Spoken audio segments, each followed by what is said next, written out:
गौरी पुत्र भगवान श्री गणेश की जय। प्रिय भक्तों, आज ज्येष्ठ मास के कृष्ण पक्ष की चतुर्थी तिथि है और आज ही के दिन संकष्टी चतुर्थी का व्रत रखा जाएगा। ज्येष्ठ मास के कृष्ण पक्ष में जो चतुर्थी आती है इसे हम एकदंत संकष्टी चतुर्थी कहते हैं। तो आज की इस वीडियो में आप सुनेंगे ज्येष्ठ मास की संकष्टी चतुर्थी की बड़ी ही पावन कथा, जो कि अनंत शुभ फलों को प्रदान करती है। एक बार प्रेम पूर्वक बोलिए गणेश जी भगवान की जय। एक बार की बात है, माता पार्वती ने भगवान गणेश जी से पूछा कि हे पुत्र, ज्येष्ठ मास के कृष्ण पक्ष में जो चतुर्थी तिथि आती है इसके विषय में मुझे कुछ बताओ। मैं इस विषय में जानने के लिए उत्सुक हूँ। इसको किस नाम से जाना जाता है और व्रत करने का क्या विधान है और उसकी क्या कथा है, मुझे सब बताओ। माता की बात सुनकर भगवान श्री गणेश जी बोले कि हे माता, ज्येष्ठ मास के कृष्ण पक्ष में जो चतुर्थी तिथि आती है उसे हम एकदंत संकष्टी चतुर्थी कहते हैं। इस व्रत का अनुष्ठान जो भी मनुष्य पूरी श्रद्धा भाव से करता है उसकी सभी कामनाएं पूर्ण होती है। इस व्रत में रात्रि के समय चंद्र दर्शन करके और जल अर्पित करने के बाद ही विधि विधान से पूजा करके भोजन ग्रहण करना चाहिए। और इस व्रत का अनुष्ठान करने के फलस्वरूप मैं अपने भक्तों के सभी प्रकार के कष्टों को हर लेता हूँ और उसके आने वाले सभी कार्यों में जो भी विघ्न होते हैं उनको दूर करता हूँ। अब मैं आपको इसकी कथा सुनाता हूँ, ध्यान पूर्वक सुनिएगा। सतयुग की बात है, एक परम प्रतापी पृथु नामक राजा हुए। राजा इतने महान थे कि उन्होंने 100 यज्ञ संपन्न किए। उन्हीं राजा के राज्य में दयादेव नाम का एक ब्राह्मण रहा करता। उस ब्राह्मण के वेद और शास्त्रों में निपुण ऐसे 4 पुत्र थे जो कि उस ब्राह्मण के ही समान ज्ञानी थे। ब्राह्मण ने अपने चारों पुत्रों का विवाह गृहसूत्र के वैदिक विधान से संपन्न करा दिया। विवाह के पश्चात एक दिन की बात है कि उन चारों पुत्रवधू में से जो सबसे बड़ी पुत्रवधू थी, उसने अपनी सास से कहा कि हे सासू माँ, मैं अपने बाल्यकाल से ही संकट नाशन श्री गणेश जी का व्रत करती हुई आई हूँ। मैंने अपने पिता के घर में इस पुण्यदायक व्रत का अनुष्ठान किया था। अतः हे माता, आप मुझे इस शुभ फल देने वाले व्रत का अनुष्ठान करने की अनुमति दें।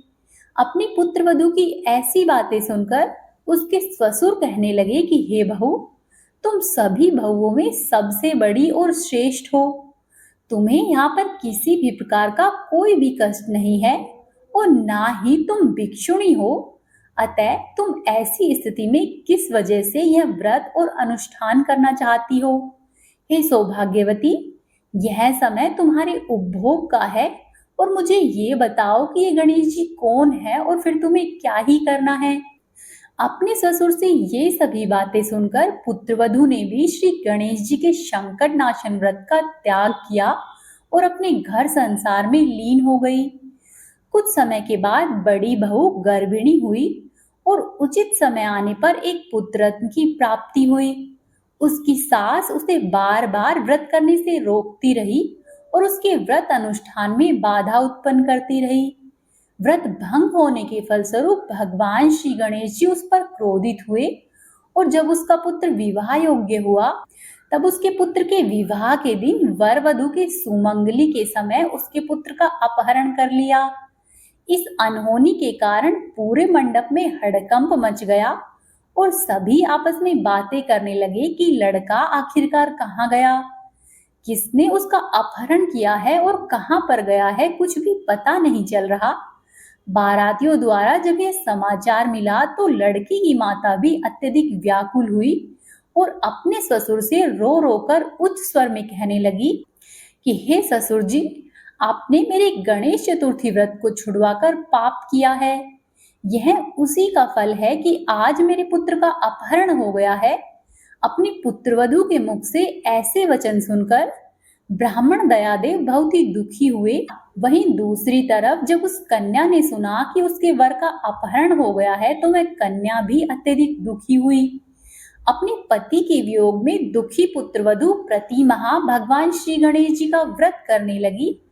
एक समय की बात है कि भगवान गणेश जी एक वेदज्ञ और दुर्लभ ब्राह्मण का वेश धारण करके उस पुत्रवधु की परीक्षा लेने के लिए भिक्षा मांगते हुए उसके द्वार पर पधार गए। ब्राह्मण वेशधारी भगवान श्री गणेश जी ने ऊंचे स्वर में कहा कि हे पुत्री, मुझे भिक्षा के स्वरूप इतना भोजन दो कि मेरी भूख शांत हो जाए।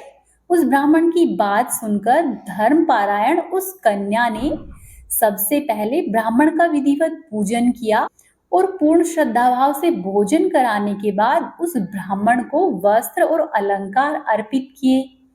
कन्या की सेवा से संतुष्ट होकर ब्राह्मण ने ऊंचे स्वर में कहा कि हे कल्याणी, मैं तुम्हारे सेवा भाव से अत्यधिक प्रसन्न हूँ। तुम्हारी जो भी इच्छा हो मुझसे वरदान मांग लो। मैं ब्राह्मण वेश धारण करके गणेश जी हूँ और तुम्हारी परीक्षा लेने के लिए यहाँ पर आया हूँ। ब्राह्मण की बात सुनकर वह कन्या तुरंत ही नतमस्तक हो गई और उससे निवेदन करने लगी कि हे विघ्न विनाशन, हे गणपति बप्पा, यदि आप मेरी सेवा से प्रसन्न हो तो मुझे मेरे पति के दर्शन करवा दीजिए। कन्या की ऐसी याचना सुनकर गणेश जी ने कहा कि हे मधुर भाषिनी, तुम जैसा चाहती हो वैसा ही होगा। तुम्हारा पति तुम्हें अवश्य ही मिलेगा। कन्या को इस प्रकार मनोवांछित वर देकर भगवान गणेश जी अंतर्ध्यान हो गए। कुछ समय के बाद ही कन्या का पति फिर से घर पर वापस आ गया।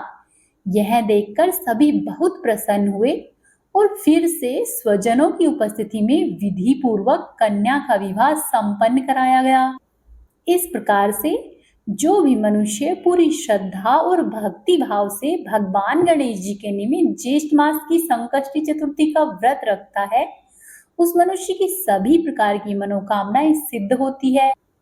अब आप सुनिए चौथ माता की कथा, जो कि इस व्रत में आवश्यक रूप से कही या फिर सुनी जाती है। एक नगर में एक बूढ़ी माँ रहती थी। वह बूढ़ी माँ अपने बेटे की सुख और सलामती के लिए 12 मासी चौथ का व्रत किया करती। हर चौथ को पंसारी से थोड़ा सा गुड़ लाती और घी लेकर आती।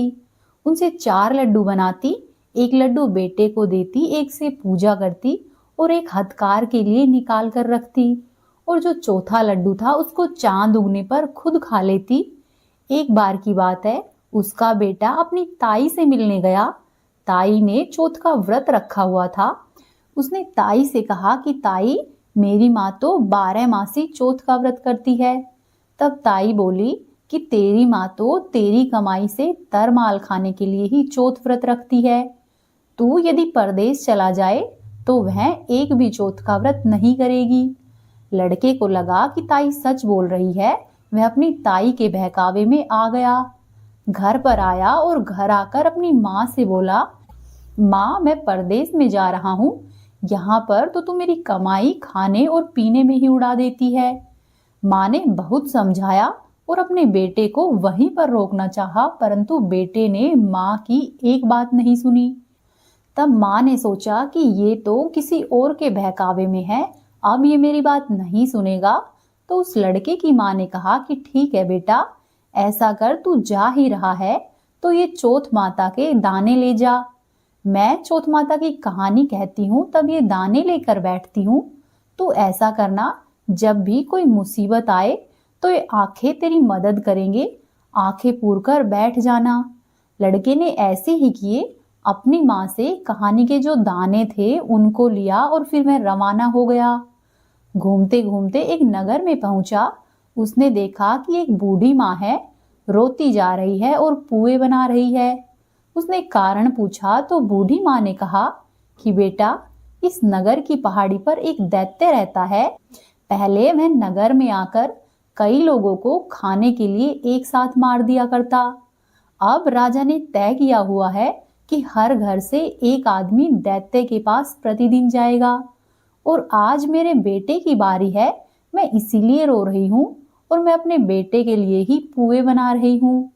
तब वह लड़का बोला कि माँ, यदि तू मुझे पुए खिला दे तो तेरे बेटे की जगह मैं चला जाऊंगा। तब बूढ़ी माँ बोली कि बेटा, पराए पूत को कौन भेजता है। पर वह लड़का नहीं माना और बार बार कहने लगा। तो बूढ़ी माँ ने उसे खीर पुए खिला दिए। खा पीकर वह लड़का आराम से चद्दर तान कर सो गया। जब रात हुई तो राजा के सैनिक आए तो बूढ़ी माँ ने सोचा कि पराये पूत को कैसे उठाऊं। बूढ़ी माँ इधर उधर बर्तन बजाने लगी और आवाज करने लगी। लड़का आवाज सुनकर उठ गया और बोला कि क्या बात है बूढ़ी माँ। तब बूढ़ी माँ ने कहा कि बेटा राजा के सैनिक आए हैं। लड़का राजा के सैनिकों के साथ चला गया। दैत्य के सामने पहुंचकर उसने चौथ माता के जो आंखें लाया था वे दैत्य की तरफ फेंके और बोला कि हे चौथ माता, यदि मेरी माँ मेरी सलामती के लिए पूरे मन से तुम्हारे व्रत रखती थी तो इस दैत्य का सिर कटकर जमीन पर गिर जाए। जैसे ही उसने आंखें दैत्य की तरफ फेंके उसका सिर कटकर पृथ्वी पर गिर गया और लड़का सकुशल वापस आ गया। राजा को जब इन सब बातों के बारे में पता चला तो वह बहुत प्रसन्न हुआ, उसे बहुत सारे उपहार दिए और फिर विदा किया। चलते चलते वह लड़का एक दूसरे राजा के राज्य में पहुंचा। इस राज्य में आवा तभी पकता था जब एक इंसान की बलि दी जाती थी। सिपाहियों ने उसे पकड़ा और आवे में चुन दिया। लड़के ने आवे में बैठते समय अपनी माँ के कहानी सुने हुए आंखें डाले और कहा, हे चौथ माता, यदि मेरी माँ मेरे लिए चौथ के व्रत किया करती थी तो ये आवा मेरी बलि के बिना ही झट से पक जाए।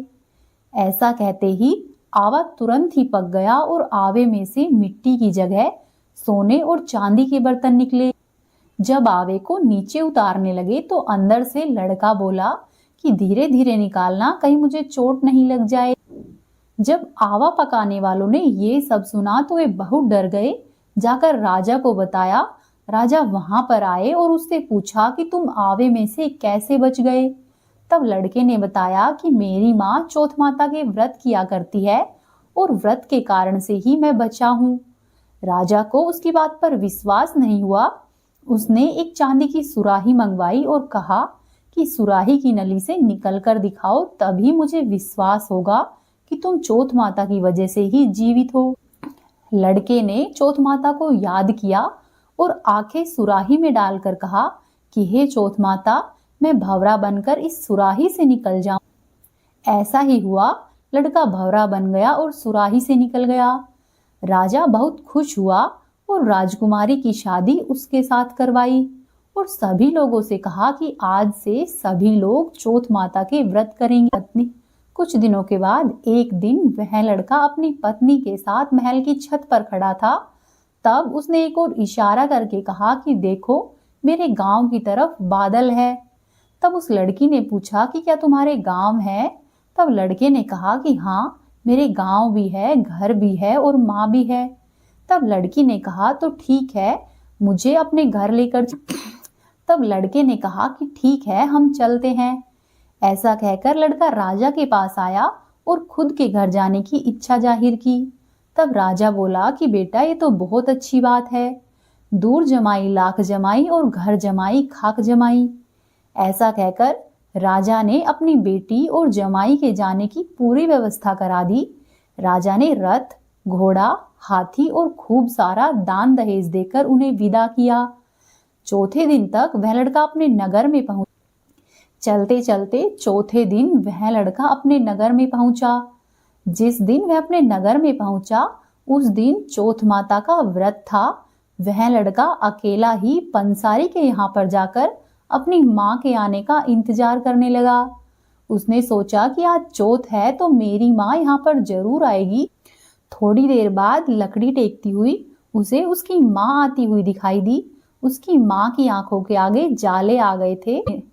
अब उसकी माँ को कम दिखाई देता था क्योंकि जब से वह लड़का घर छोड़कर गया था तब से वह उसकी याद में रोती रहती और इसी तरह से उसकी आंखों के आगे जाले आ गए और अब बूढ़ी माँ को दिखाई भी कम देता था। लड़के ने जानबूझकर अपना पैर बूढ़ी माँ की लकड़ी पर लगा दिया और कहने लगा कि बल रे पूत काटी, मेरे पैर के लगा दी।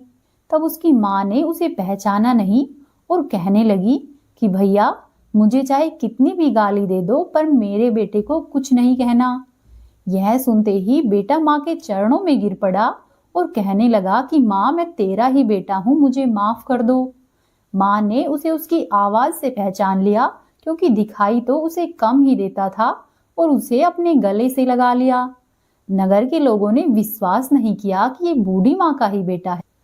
तब बूढ़ी माँ ने चौथ माता को याद करके कहा कि हे चौथ माता, यदि मैं अपने बेटे के लिए ही व्रत करती हूँ तो मेरे स्तन में दूध आ जाए और उसकी धार मेरे बेटे के मुंह पर गिरे।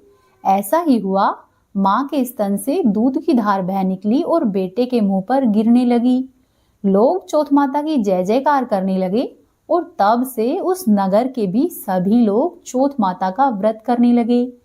हे चौथ माता, जैसे आपने बूढ़ी माँ और उस बेटे की सहायता की है, वैसे ही सबकी कहना। कहानी को कहने वाले, सुनने वाले और होकारा भरने वाले सब पर अपनी कृपा बनाकर रखना। बोलो चौथ माता की जय, गणेश जी भगवान की जय। एक सेठ और सेठानी थे। उनके एक बेटा और बहू थे। बहू सबको भोजन करा के फिर स्वयं भोजन करती। एक पड़ोसन भी ऐसी थी जो रोज पूछती कि बहू, आज तुमने क्या बनाया है और क्या खाया है। बहू कहती कि बहन, ठंडो बासी खायो है। अगले दिन पड़ोसन ने फिर से पूछा कि बहू, आज तुमने क्या बनाया है और क्या खाया है। तो पड़ोसन फिर से बोली कि बहन, मैंने तो ठंडो बासी खाया है। इस तरह से पड़ोसन रोज बहू से पूछती और बहू रोज यही उत्तर देती। एक दिन साहूकार के बेटे ने यह बात सुन ली और वह वहां से चला गया और अपनी माँ के पास जाकर बोला कि माँ, तू अपनी बहू को रोज गरम खाना खिलाती है और वह फिर भी बाहर जाकर बोलती है कि मैं तो बासी रोटी खाकर आ रही हूँ। तब माँ ने कहा कि बेटा, मैं तो चारों थालियों में बराबर गरम खाना परोसती हूँ। यदि तुम्हें यकीन नहीं हो तो आज तुम खुद से देख लेना। अगले दिन वह लड़का तबीयत खराब होने का बहाना करके कंबल लेकर रसोई में ही लेट गया। तब उसको यह देखकर आश्चर्य हुआ कि बहू ने तो गरम गरम खीर और खांड का भोजन किया है। और जब बहू बाहर गई तो वह लड़का भी उसके पीछे पीछे जाने लगा। पड़ोसन के पूछने पर बहू ने फिर से वही बात दोहराई कि बहन, मैं तो बासी खाकर आई हूँ। तब उसका पति उससे पूछने लगा कि तू अभी अभी तो गरम गरम खाना खाकर आई है और पड़ोसन से ऐसा क्यों कह रही है कि तूने ठंडी बासी खाना खाया है। तू झूठ क्यों बोल रही है। तब उसकी पत्नी बोली कि हम जो खाना खा रहे हैं वे हमारे बाप दादाओं की कमाई है। जिस दिन आप स्वयं कमा कर लाओगे उस दिन मैं समझूंगी कि हम ताजा भोजन कर रहे हैं। अब लड़के को उसकी यह बात सही लगी और लड़का अपनी माँ के पास गया और बोला कि माँ, मैं एक बड़े शहर में कमाई करने के लिए जा रहा हूँ। माँ बोली कि बेटा, अपने पास इतना धन है कि खाया नहीं छूटेगा। माँ के लाख मना करने के बाद भी बेटे ने स्वयं कमाने का निश्चय किया और जाते समय अपनी पत्नी से कहा कि मैं जब तक कमाकर बहुत सा धन नहीं लेकर आऊं, तुम चूल्हे की आग को बुझने मत देना। इसी तरह से दिन बीतते गए। एक दिन चूल्हे की आग बुझ गई तो बहू मन ही मन घबराने लगी कि कहीं मेरे पति पर तो संकट नहीं आन पड़ा। ऐसा सोचकर मैं जल्दी जल्दी से पड़ोस में जाने लगी कि पड़ोस से आग लाकर चूल्हे में रख दूं। जब वह पड़ोसन के वहां पर पहुंची तो उसकी पड़ोसन चौथ माता का व्रत और पूजन कर रही थी।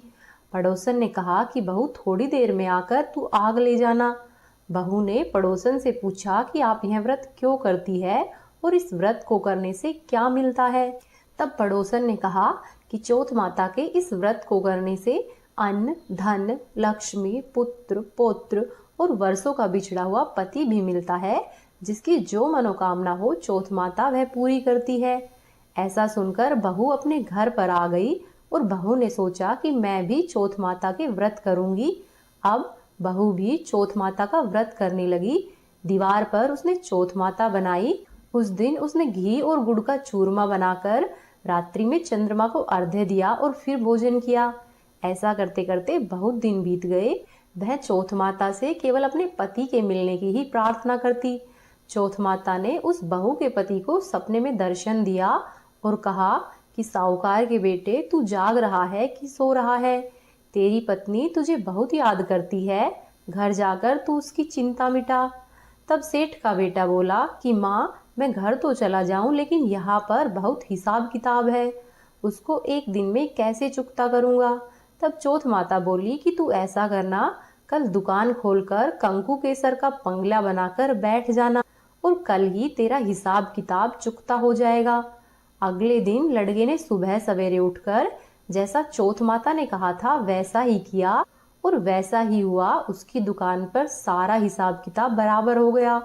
उसने घर जाने की तैयारी की और गाड़ी भर के धन और दौलत लेकर चल दिया।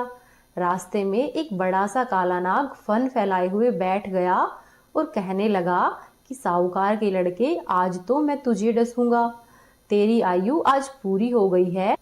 तब उस लड़के ने कहा कि आज चौथ माता ने मुझे सपने में दर्शन दिया था और मैं अपनी पत्नी से मिलने के लिए घर पर जा रहा हूँ।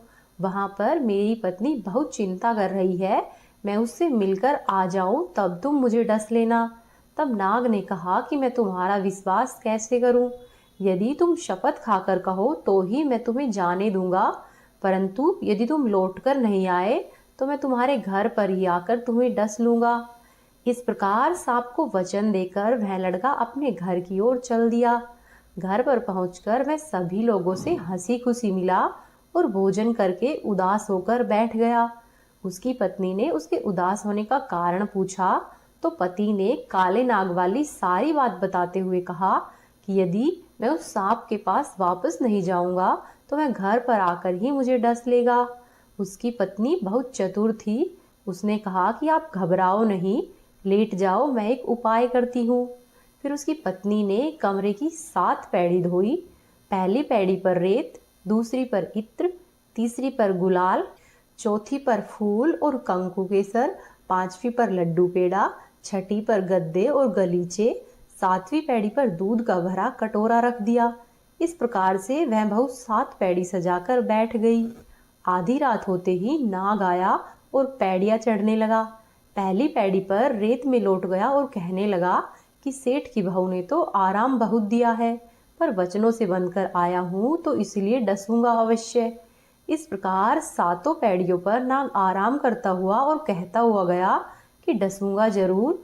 और जैसे ही वह कमरे में जाने वाला था तो चौथ माता ने विचार किया कि यदि मैं सेठ के बेटे को नहीं बचाऊंगी तो संसार में धर्म कर्म और व्रत पूजन को कौन मानेगा। अब तो गणेश जी, चंद्रमा जी और चौथ माता ने सेठ के बेटे को बचाने का विचार किया। चंद्रमा जी ने उजाला किया, चौथ माता ढाल बनी और गणेश जी ने तलवार लेकर नाग को मार दिया और ढाल से ढक दिया। अब बहू भी थकी हारी थी तो वह भी सो गई। जब दिन उठा तो लोग उसके बेटे से मिलने के लिए आने लगे, परंतु बेटा और बहू तो अब तक उठे ही नहीं थे। बहुत देर हो गई तो उनकी माँ उन्हें उठाने के लिए आई। माँ ने 7 पैड़ियों पर जो कुछ देखा तो वह बहुत घबराई और बेटे बहू को आवाज लगाई। बेटा बहू उठे तो देखा कि एक ढाल और एक तलवार वहां पर पड़ी हुई है। अब ढाल उठाई तो वहीं काला नाग मरा हुआ पड़ा था। बेटे और बहू ने सोचा कि आज तो धर्म कर्म ही आड़े आए हैं, जो भगवान गणेश जी और चौथ माता ने हमारी रक्षा की है। हे चौथ माता, आपने जैसी सेठ के बेटे और बहू की रक्षा की है वैसी ही सब की करना। इस कहानी को कहने वाले, सुनने वाले और होकारा भरने वाले सब पर अपनी कृपा बनाकर रखना।